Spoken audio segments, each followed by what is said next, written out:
SMU, they're a really, really good basketball team, very unselfish offensively, can hurt you at every position. Those guys play really, really hard. They're a tough basketball team. I thought we battled. We dealt with a lot of foul trouble in the first half from some of our main guys. And then in the second half with Jalen in concussion protocol after the hit that he had on the sideline. Again, I thought we battled. It just wasn't enough against a really good team. Jeff, what were their guards like to deal with for your guards? It seemed like their hands were so active in the past, I think both Miller and Edwards. Yeah, Miller, Edwards, Chuck. I mean, they're good. Okendo. I mean, they're good.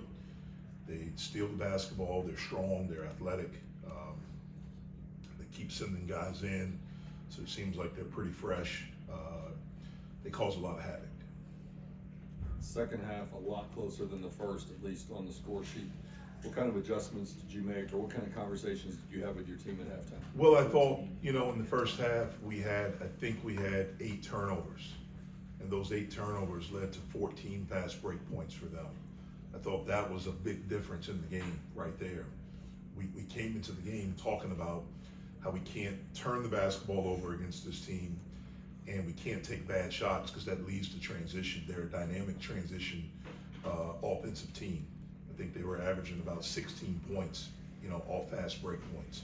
And so our turnovers in the first half, I thought, is what hurt us. Now, again, they're, ratting at the ball, and their aggressiveness and their strength caused some of it. But I thought in the second half, we settled in a little bit. I thought we did a really good job of passing the basketball.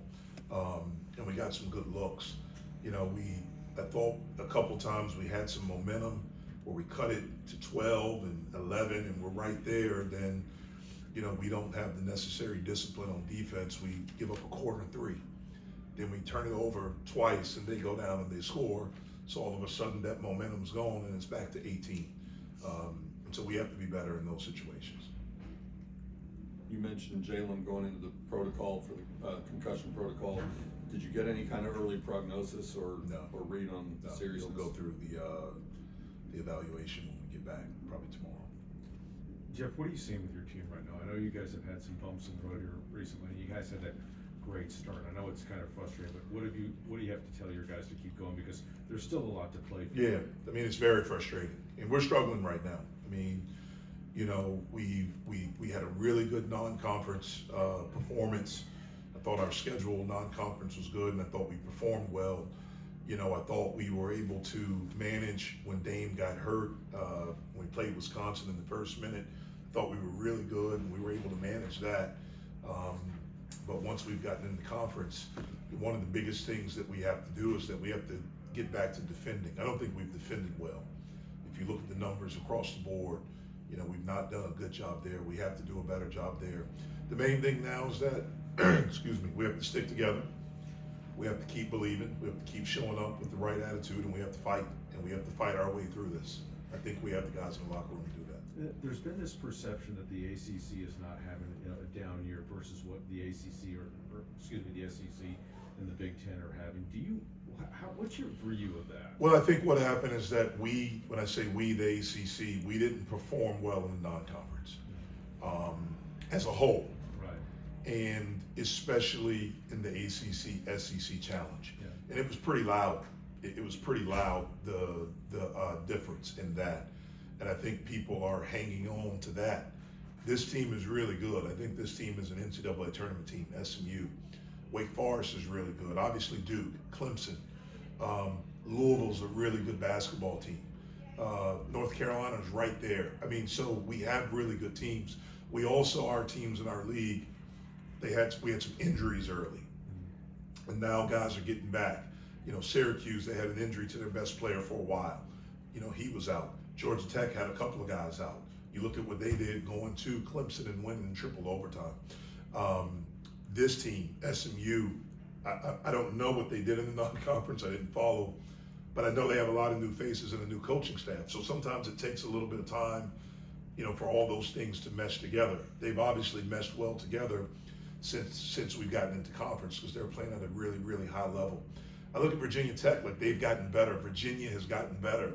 Virginia went through something that, you know, no one in this league except Miami went through. And so I think because of how we performed as a league in the non-conference, in our performance in the SEC Challenge, I think that's why the perception is like it is. But I don't think the perception is reality. You know, I hope we get more than 5 teams into the tournament this year. But I do know whatever teams get in, just like every year, we're going to advance and we're going to do really well in the tournament. There's a 20-point difference in the paint tonight. And you talked about all the new faces SMU has. One of them is the freshman center, Sumet Higitolu. As someone who scouts to prepare for him and coached against him tonight, other than the fact that he's huge, what do you see when you look at him? Well, I think he has great teammates around him. The fact that this team can really shoot really opens up stuff for him to play one-on-one basketball. If you have a big guy that can score, he can score with his back to the basket. Obviously he has size, but he has really good touch, and he's strong. Like, he's not a 7'2", 220-pound guy. Like, he's he's big and he's physical. And so he can carve out space down there. Because of his size, you can throw it over the top. But I think what helps him the most is that he has got really good teammates that can shoot and that are willing passers. I don't know if there's another team in the country that has 6 guys averaging double figures. It shows the balance that this team has, and it's why I think it's going to be a really dangerous team going forward. God forbid no one gets hurt. Thank you, guys. All right, thank you, Thank you, Coach. Coach.